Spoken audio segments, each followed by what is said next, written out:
Students, hope you are doing well. In the last lecture, we introduced the field of ecology. Now today, we will discuss various abiotic factors which influence living organisms. Various abiotic factors which influence living organisms. Now we have various abiotic factors. For example, temperature, for example, light, for example, pH, etc. So we will be looking at each of these factors, how they influence living organisms. As we saw in the previous lecture, we defined ecology, that is interaction between living organisms and their environment, that is abiotic component. And in that abiotic component, we will study various abiotic factors. Let us first of all take temperature. Temperature as an abiotic factor. So we will be discussing temperature as an abiotic factor and how it influences the living organisms. That is temperature.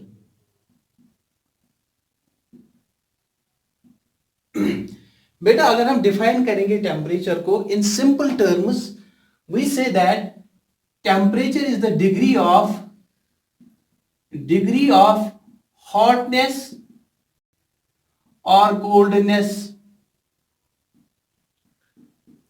In simplest terms, temperature जो है, it is a degree of hotness or coldness of a substance. Now, in ecology, temperature is the most important factor. It is the most important factor which affects the distribution and abundance of organisms. Distribution and abundance. Temperature जो है, this is the most important factor which affects the distribution and abundance of organisms. उसके लिए दो reasons है. That is why it is so much important factor in distribution, in determining distribution and abundance.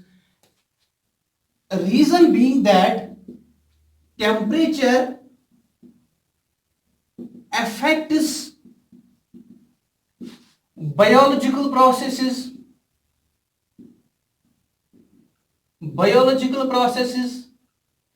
बेटा जो different biological processes है उनको temperature effect करता है. फॉर एग्जांपल मेटाबॉलिज्म, जो मेटाबॉलिक रिएक्शंस हैं या जो मेटाबॉलिक प्रोसेसेस है उनको टेम्परेचर इफेक्ट करता है. ठीक है, that is why temperature is very important factor so far as organisms are concerned. And number second important reason is that most of the organisms, majority of the organisms cannot regulate temperature. Majority of the organisms cannot regulate temperature. ये दो चीजें जो है, it is because of these two factors. Temperature is one of the most important factors determining the distribution and abundance of organisms on this planet. एक तो ये कि it affects various metabolic processes, and number second, majority of organisms cannot regulate their body temperature. बेटा ये हम आगे जाके थोड़ा पढ़ेंगे. फॉर एग्जाम्पल जो वार्म ब्लडेड एनिमल्स होते हैं वो रेगुलेट करते हैं अपनी बॉडी का टेम्परेचर, लेकिन बहुत से ऑर्गेनिजम्स ऐसे हैं जो कोल्ड ब्लडेड होते हैं वो अपनी बॉडी का टेम्परेचर रेगुलेट नहीं करते हैं. इसीलिए जो टेम्परेचर है, temperature has an important influence on abundance and distribution of organisms. चलिए, now organisms, some organisms can survive, some organisms can survive under wide temperature ranges.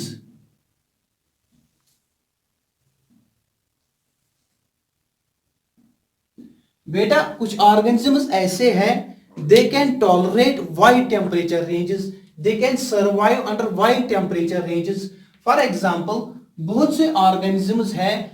हम डॉग की एग्जांपल लेंगे। अगर डॉग की हम एग्जांपल लेते हैं, आप देखोगे कि ये बहुत से, इसका जो टेम्परेचर टॉलरेंस रेंज है that is very wide. That is, अगर आप देखोगे 0 डिग्री पे भी ये डॉग सर्वाइव करता है, 5 डिग्री पे भी, 10 डिग्री पे भी, 20 डिग्री पे भी। इसी तरीके से इसका जो टॉलरेंस रेंज है टेम्परेचर का, that is very broad, that is very much large. Such type of organisms which can survive under wide temperature ranges, those are called as eurythermal. Those are called as eurythermal. बेटा अगर हम अपनी example ले लेंगे, man की example ले लेंगे, आप देखिए कि ये जो मैन जो होता है, मैन या जो ह्यूमंस जो होते हैं, they are found in cold climates. ठीक है, जो कोल्ड क्लाइमेट्स है वहां पे भी ह्यूमन पॉपुलेशन ग्रो करती है। जहां पे मॉडरेट टेम्परेचर है, मॉडरेट टेम्परेचर, वहां पे भी ह्यूमन पॉपुलेशन ग्रो करती है।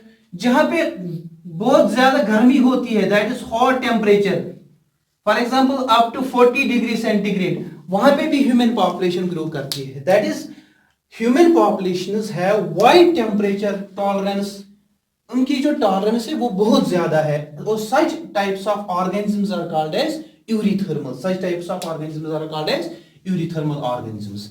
As against this, some organisms have very much narrow range of temperature, that is they can grow only up to a certain temperature limits, that is they have narrow temperature range, narrow temperature range. Those organisms which have narrow temperature ranges, which can grow up to only a certain temperature range, those are called as stenothermal. Those organisms are called as stenothermal. For example बेटा, बहुत से organisms हैं, for example Python, या आपको पता ही है, से हम ट्राउट की एग्जांपल ले लेंगे। ट्राउट जो है, ट्राउट फिश जो है, ये हर जगह नहीं पाई जाती है। It is found only up to a certain temperature. जब टेम्परेचर इंक्रीज होता है, वार्म टेम्परेचर्स जो वाटर्स होते हैं, उनमें ट्राउट नहीं पाई जाती है। It is found in cold water, that means it has a narrow temperature range. इसी तरीके से पाइथन की जो एग्जांपल है, they have narrow temperature ranges.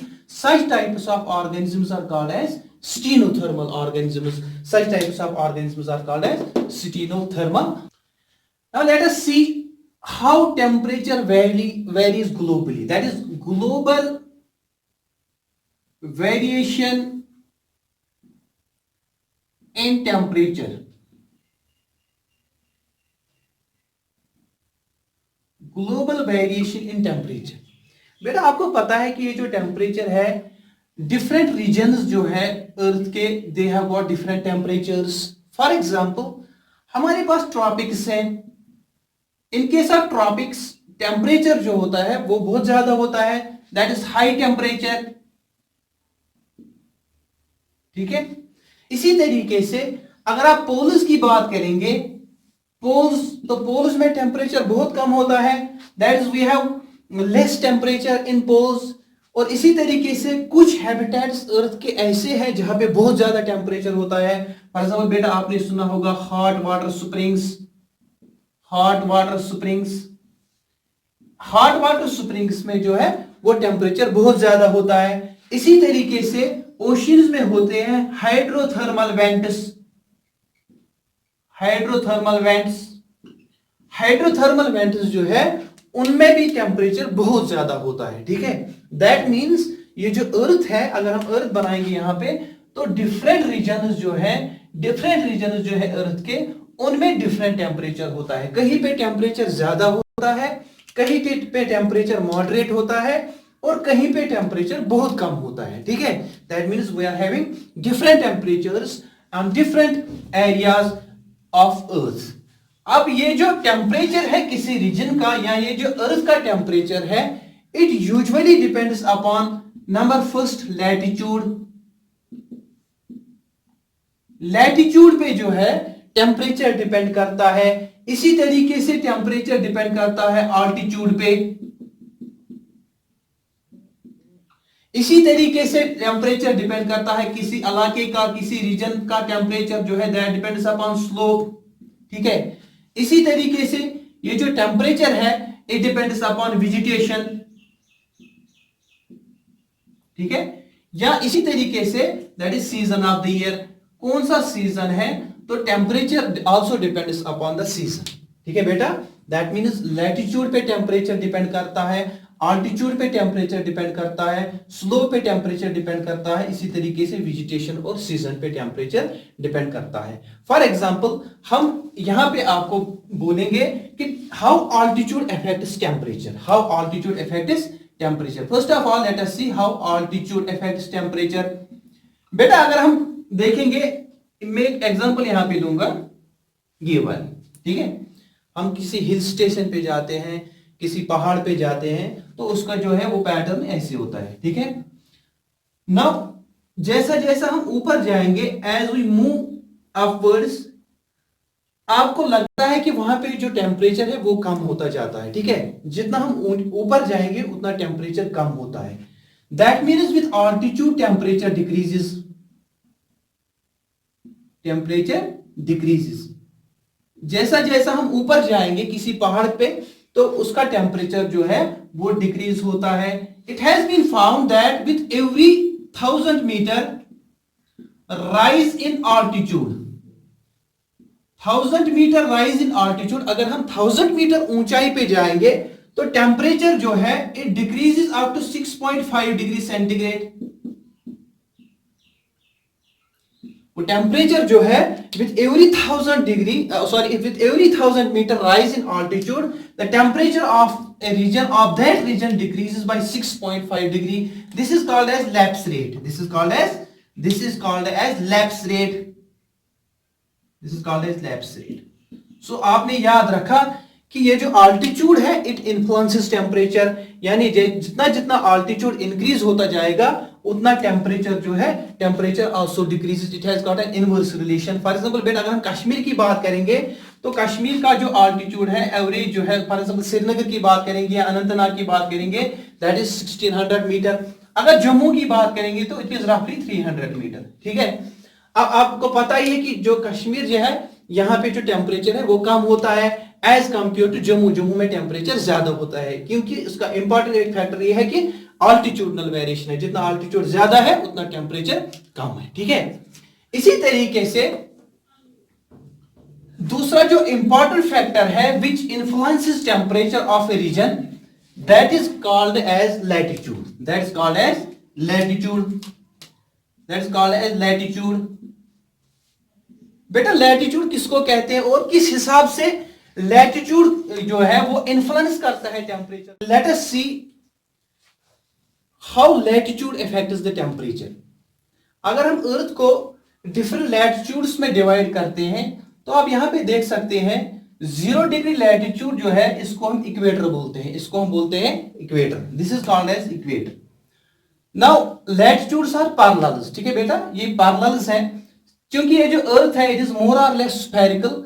अगर हम देखेंगे from this equator towards north एक हेमिस्फीयर बनता है और एक अगर हम जाएंगे टुवर्ड्स साउथ फ्रॉम इक्वेटर दूसरा हेमिस्फीयर बनता है, that is a complete sphere is form. इस वाले हेमिस्फीयर को हम नॉर्दर्न हेमिस्फीयर कहते हैं, इस वाले हेमिस्फीयर को हम साउदर्न हेमिस्फीयर कहते हैं, ठीक है बेटा। Now the latitude which is located at 23.5 degree towards north, ये वाला लैटिट्यूड जो है this is called as Tropic of Cancer. This is called as Tropic of Cancer. आगे चलेंगे। Now another latitude that is 66.5 towards north, ये वाला this is called as Arctic Circle, ठीक है बेटा, this is called as Arctic Circle. अगर हम नीचे जाएंगे टुवर्ड्स साउदर्न हेमिस्फीयर, यहां पे भी 23.5 towards southern hemisphere, this is called as Tropic of Capricorn. अब यहां पे अगर हम मूव करेंगे नीचे की जाने that is 66.5 degree towards southern hemisphere, this is called as Antarctic Circle, ठीक है बेटा। ये डिफरेंट लैट जो इंपॉर्टेंट लैटिट्यूड्स हैं ये उनके नाम है।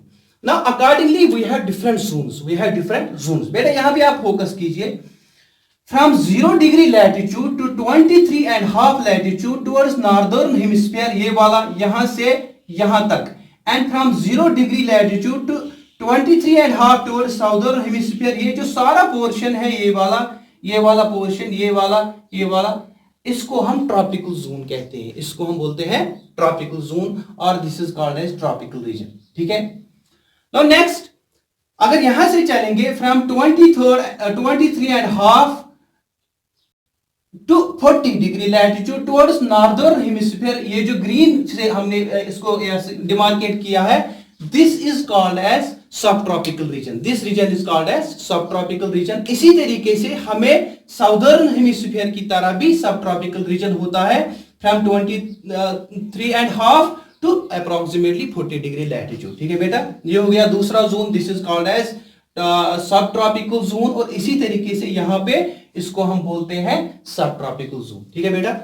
Now next, from 40 degree latitude to 66.5 towards northern hemisphere, this zone की ये वाला जोन जो है, इसको हम टेम्परेट जोन कहते हैं। इसी तरीके से हमें टेम्परेट जोन होता है टुवर्ड्स साउदर्न हेमिस्फीयर, ये वाला जो 40 से लेके 66.5 डिग्रीज तक जो है, डिग्रीज लैटिट्यूड तक जो जोन आता है, ये वाला, इसको हम टेम्परेट जोन कहते हैं। ठीक है बेटा, and finally from 66 above we have got frigid zone, we have got frigid zone, और यहां से फिर पोल्स होते हैं, यहां से ये पोलर रीजन है। अब इस वाले को हम नॉर्थ पोल कहते हैं और इस वाले को हम साउथ पोल कहते हैं। ठीक है, so we are having different zones, we are having different regions on the basis of latitude, on the basis of latitude. अब देखिए बेटा, how temperature varies. Now tropical region जो है, ट्रॉपिकल रीजन में एवरेज टेम्परेचर बहुत ज्यादा होता है। ठीक है, we are having highest temperature in tropics.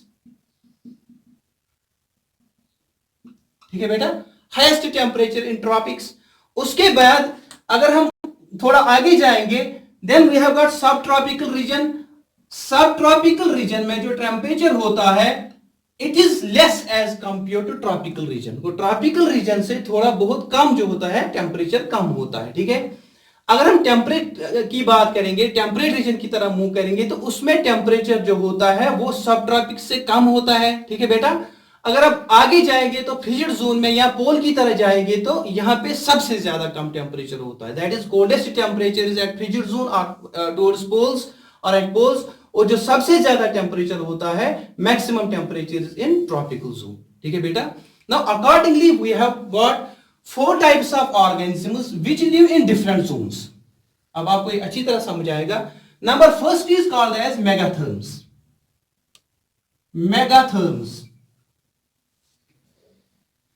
मेगाथर्म्स वो ऑर्गेनिजम्स है जो इस वाले जोन में पाए जाते हैं, इस वाले zone, that is called as tropical zone, that is called as tropical zone.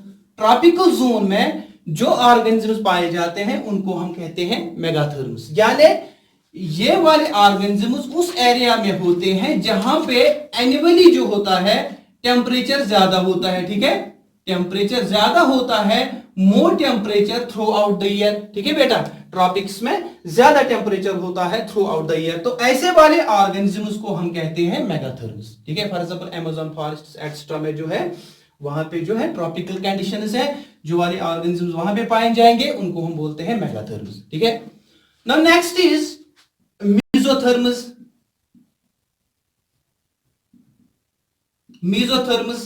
मेसोथर्म्स वो ऑर्गेनिजम्स हो गए which are found in subtropical region,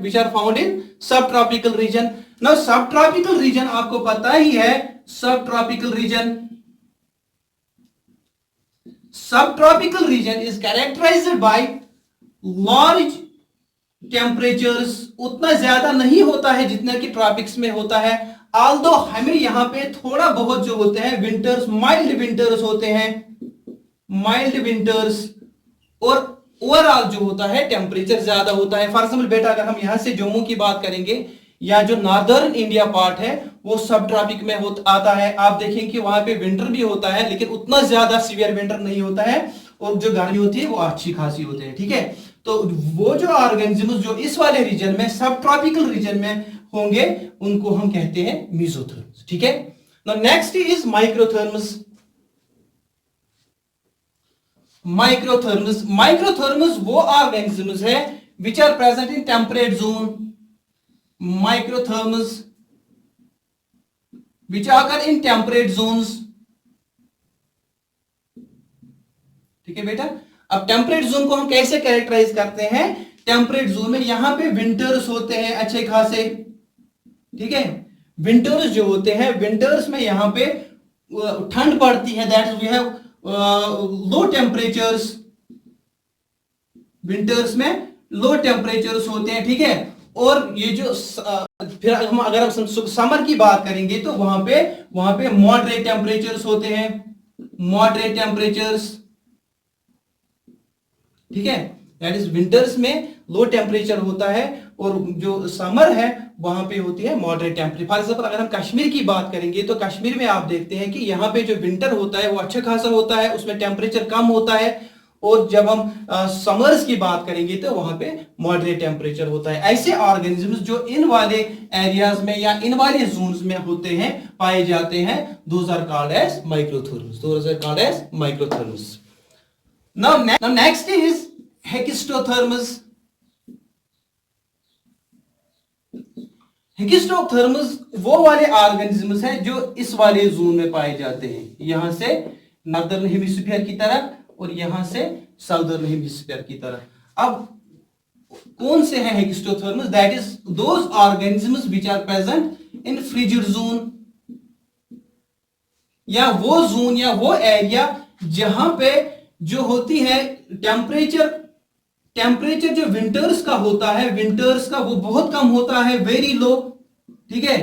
and prolonged winters होते हैं, prolonged winters, and we have brief summers, brief summer होता है। यहां पे summer बहुत ही कम टाइम के लिए होता है, सनशाइन बहुत ही कम टाइम के लिए होती है, और जो विंटर्स होते हैं वो प्रोलॉन्ग्ड होते हैं, ठीक है बेटा। इस वाले जोन में जो ऑर्गेनिजम्स पाए जाते हैं उनको हम हेकिस्टोथर्म्स कहते हैं। सो हमने अब देखा, अब आपको समझ आया कि on the basis of latitude जो होता है टेम्परेचर वेरी करता है, temperature varies as per the latitude, and accordingly different organisms are present in different zones. Those zones are formed as a result of temperature variation. जैसे हमारे पास है tropic zone, हमारे पास है सब ट्रॉपिक जोन, हमारे पास है टेम्परेट जोन, हमारे पास है frigid zone towards northern hemisphere, इसी तरह से टुवर्ड्स साउदर्न हेमिस्फीयर। सो इन वाले जोन्स में different types of organisms present होते हैं और वो हमने आपको बताए कौन होते हैं, ठीक है। तो next, now let us understand effects of temperature।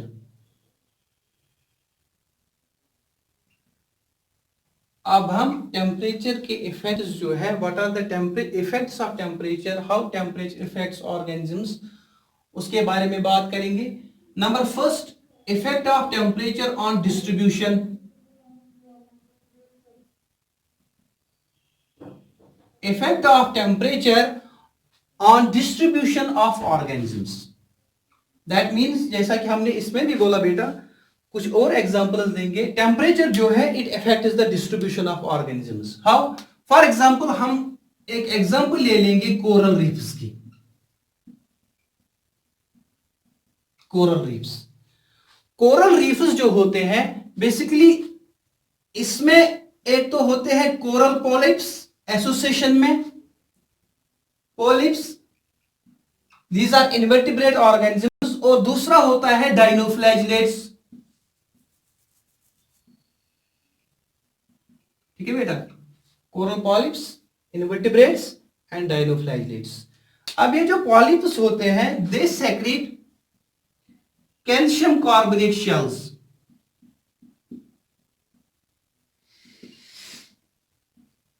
ठीक है। ये जो कैल्शियम कार्बोनेट शेल्स हैं these form this exoskeleton of this coral, ठीक है बेटा, ये इसका स्केलेटन बनाते हैं। And by the way these coral reefs जो होते हैं दे आर द डाइवर्स, यहां पे जहां पे कोरल्स होंगे that region is highly diverse, that we are having largest number of species are present where coral reefs are formed, ठीक है बेटा। जहां पे कोरल रीफ्स होंगे वहां पे स्पीशीज नंबर जो होता है वो सबसे ज्यादा होता है। That means they constitute diverse habitats. अब यहां पे आप देखिए, अब ये जो कैल्शियम कार्बोनेट शेल बनती है, it depends upon temperature, it depends upon temperature, it depends upon temperature.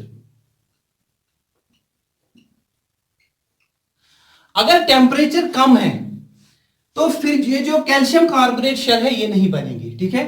अगर टेम्परेचर बहुत ज्यादा है तो उस वक्त भी नहीं बनेगी। एक ऑप्टिमम टेम्परेचर है इसके लिए, that is approximately 20 degree centigrade, that is 20 degree centigrade. So ये एक ऑप्टिमम टेम्परेचर है जिस टेम्परेचर पे ये जो कैल्शियम कार्बोनेट शेल है वो बनती है, ठीक है। It is the region that, यही एक रीजन है कि ये जो कोरल्स होते हैं वो उन्हीं वाटर्स में होते हैं जिनका टेम्परेचर अप्रोक्सीमेटली 20 डिग्रीज के आसपास होता है, ठीक है बेटा। दैट इज 20 वार्म वाटर्स में पाए जाते हैं जिनका टेम्परेचर अप्रोक्सीमेटली 20 डिग्री सेंटीग्रेड होता है। इट इज बिकॉज ये जो शेल है, शेल फॉर्मेशन, ये जो है वो shell formation takes place at 20 degree centigrade, ठीक है। ये हो गया काम। इसी तरीके से अगर हम टेम्परेचर बहुत ज्यादा बढ़ाएंगे, if there is high temperature that is more than 30 degree up to 40-50 degree, क्या होता है इस कोरल रीफ में, ये जो डाइनोफ्लैजिलेट होता है इट डाइज, ठीक है, इसकी डेथ हो जाती है ज्यादा टेम्परेचर से। And when it dies this coral, ये जो कोरल होता है basically these are coloured of different colours, इसीलिए ये अट्रैक्ट करते हैं टूरिस्ट को एटसेट्रा। जब टेम्परेचर ज्यादा बढ़ाएंगे तो ये डाइनोफ्लैजिलेट जो होता है उसकी डेथ होती है। जब इसकी डेथ होती है तो ये कोरल जो होता है वो कलर नहीं बनता है, it becomes light, it becomes pale light. जब ये पेल लाइट बनेगा तो ये जो कलर है कोरल का या कोरल रीफ का वो लॉस होता है। This process is called as coral bleaching, this is called as coral bleaching, this is called as coral bleaching. That means अगर टेम्परेचर बहुत ज्यादा है तो कोरल रीफ नहीं बनेगा, अगर टेम्परेचर बहुत ज्यादा कम है तो कोरल रीफ नहीं बनेगा। इसीलिए कोरल रीफ के लिए जो ऑप्टिमम टेम्परेचर है दैट इज 20 डिग्री, ठीक है। This is how temperature effect the distribution. अब जहां जहां पे 20 डिग्री जो है टेम्परेचर होगा तो वहां वहां पे कोरल रीफ पाया जाएगा। This is how temperature effect the distribution of organisms, in this case coral reef, ठीक है बेटा, in this case coral reef. Similarly organisms जो होते हैं पर्टिकुलर टेम्परेचर में पाए जाते हैं, जैसा कि हमने इससे पहले कहा। फॉर एग्जाम्पल बेटा आपको पता ही है ट्राउट, नाउ ट्राउट जो है, trout fish, it always occurs in cold waters. ये जो है कोल्ड वाटर्स में, जो वार्म वाटर है उनमें जो ट्राउट जो है वो पाई नहीं जाती है। इसी तरीके से हमारे पास है ट्यूना, ट्यूना भी एक फिश है बेटा। अब ये जो फिश है it occurs in warm waters, ठीक है। इसी तरीके से हम एग्जांपल देखिए, फॉर एग्जांपल हमारे पास होता है स्नो लीपर्ड। स्नो लीपर्ड जो है, this snow leopard occurs in those area जहां पे टेम्परेचर कम होता है, जहां पे जो स्नो होता है। And you can not see snow leopard in tropical areas. अगर आप जो स्नो लीपर्ड है, दिल्ली में आपको स्नो लीपर्ड जो है या मुंबई में आपको स्नो लीपर्ड नहीं मिलेगा, ये आपको कश्मीर में मिलेगा। That is temperature does effect the distribution of, temperature does effect the distribution of organisms, ठीक है बेटा, it effects the distribution of organisms. Now अब यहां पे अगर टेम्परेचर इफेक्ट करता है डिस्ट्रीब्यूशन ऑफ ऑर्गेनिजम्स की, तो रिसेंटली हम देखते हैं कि टेम्परेचर राइज अगर होगा, now what will happen if the temperature increases. अगर टेम्परेचर राइज हो गया किसी वजह से तो उससे क्या होगा। This is a severe problem which we are facing these days. We are talking of global warming, we are talking of climate change. बेटा उससे क्या होता है, बेसिकली जो टेम्परेचर जो है वो दिन ब दिन it increases. And how it increases आपने सुना होगा, because of for example green house gases, green house gases, green house gases जो है वो कंट्रीब्यूट करते हैं राइज इन टेम्परेचर। हमारे पास डिफरेंट ग्रीन हाउस गैसेस होते हैं, फॉर एग्जांपल बेटा कार्बन डाइऑक्साइड, इसी तरीके से क्लोरोफ्लोरोकार्बन्स, इसी तरीके से मीथेन, इसी तरीके से नाइट्रस ऑक्साइड और दूसरे। लेकिन ये जो है मेन ग्रीन हाउस गैसेस है। Now since the concentration of greenhouse gases increases on daily basis, it increases day by day, that means temperature जो है temperature भी rise होता है, ठीक है बेटा। and it has been estimated that pre industrial revolution जो था उसमें ग्रीन जो टेम्परेचर था कार्बन डाइऑक्साइड की कंसंट्रेशन जो थी it was 280 ppm pre industrial carbon dioxide concentration, and in 2006 it has been estimated 381 ppm, that is parts per million, and it is estimated that in 2100 century we will be having double the concentration of carbon dioxide which was present in 2006, that is approximately 700 pp। ठीक है बेटा। अब इस concentration से, इस carbon dioxide concentration से क्या होगा, what will happen, since it is a green house gas, इससे टेम्परेचर इंक्रीज होगा। And it is estimated that temperature will rise from 1 to 6 degree. जो टेम्परेचर जो है it will rise from 1 to 6 degree, इतना जो है टेम्परेचर इंक्रीज होगा। And पर डिकेड जो है, पर decade the rise will be about 0.5 degree centigrade पर डिकेड, इतना ज्यादा टेम्परेचर बढ़ेगा।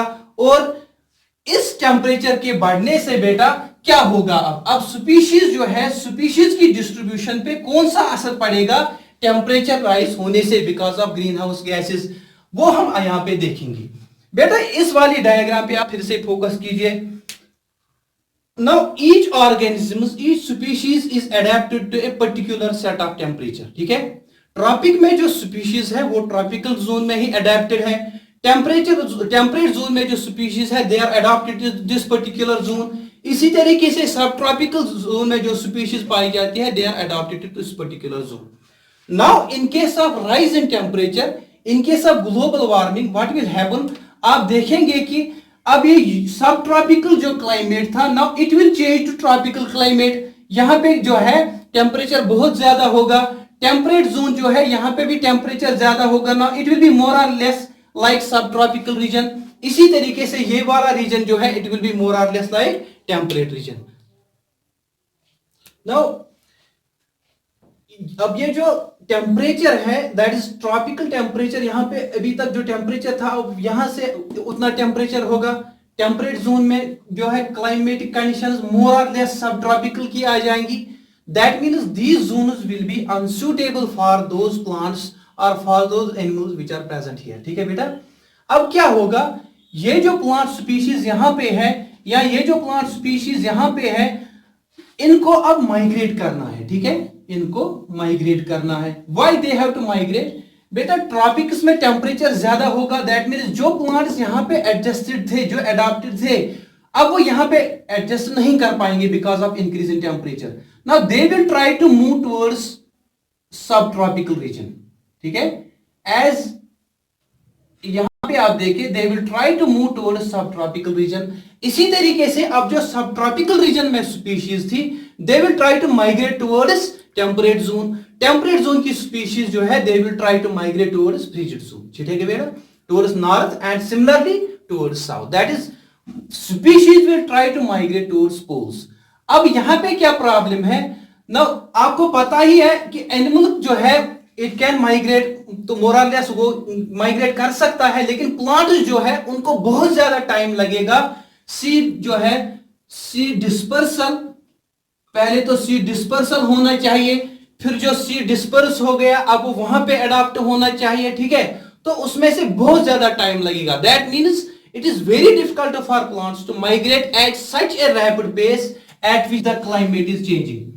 क्लाइमेट चेंज जो है या change effects are very rapid, ठीक है बेटा, and at that pace plants can not migrate. As a result जो प्लांट्स है जो उनकी एक्सटिंक्शन हो जाएगी, वो खत्म हो जाएंगे, ठीक है। Now for the sake of convenience अगर हम मानेंगे भी कि जो प्लांट्स है वो माइग्रेट करेंगे एट दैट पेस। अब यहां पे देखिए ट्रॉपिक्स की जो स्पीशीज है वो जाएंगी कहां पे, सब ट्रॉपिक्स में। सब ट्रॉपिक की जो स्पीशीज है वो जाएंगी टेम्परेट में। टेम्परेट की जो स्पीशीज है वो कहां पे जाएंगी, चलो मानो फ्रिजिड जोन में, यहां पे इस वाली एरिया। लेकिन जो स्पीशीज यहां पे पाई जाती है वो कहां जाएंगी, दे will simply undergo extinction, they will go extinct. इसी तरीके से अगर हम ऑल्टीट्यूडल वेरिएशन की बात करेंगे, यहां पे आप देखेंगे टेम्परेचर राइज जो होगा, जो नीचे वाली स्पीशीज है वो मूव करेगी टुवर्ड्स अपर रीचेस।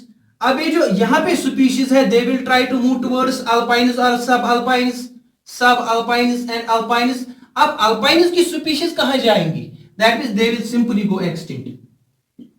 ठीक है बेटा, this is the reason it is believed that with change in climate or with rise in temperature there will be approximately 15% of species, 15% of species will undergo extinction। ठीक है बेटा, सो इसीलिए जो हम बोलते हैं कि टेम्परेचर अगर राइज होता है तो it is a matter of great concern. Why?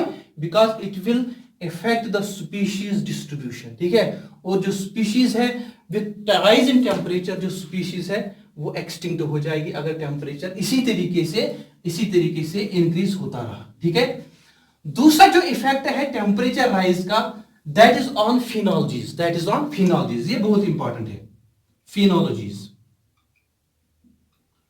Finology हम किसको कहते हैं? फिनोलॉजी होती है जो लाइफ साइकिल इवेंट्स होते हैं प्लांट्स में, life cycle events, that is regular basis पे जो लाइफ साइकिल इवेंट्स होते हैं that constitute phenology, that constitute phenology. For example बेटा, अगर हम सीड जर्मिनेशन से लेंगे, जर्मिनेशन, सीड जर्मिनेशन से लेके प्लांट जो है वो रिप्रोडक्शन करता है, तो उसमें से डिफरेंट इवेंट्स आते हैं। ठीक है, पहले इसकी जर्मिनेट होता है सीड, फिर वेजिटेटिव ग्रोथ होती है, फिर फ्लावर देता है, उसके बाद रिप्रोडक्शन, उसके बाद फिर जो रिप्रोडक्शन कंप्लीट होने के बाद फिर होता है सीड बनता है, तो फिर अगेन उसकी germination. That is all these steps they constitute phenology. अब अगर टेम्परेचर राइज हो रहा है, what will be the effect on phenologies? मैं आपको सिंपल एग्जांपल के जरिए बेटा समझाऊंगा। देखिए, कश्मीर की बात करेंगे। कश्मीर जो है यहां की economy it depends upon horticulture.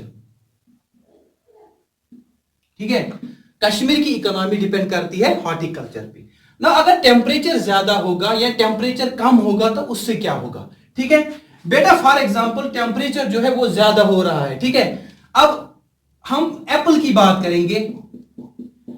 Apple या पीच हमारे पास होता है या प्लम होता है, ये वाली फ्रूट्स। चलो पीच की एग्जांपल लेते हैं।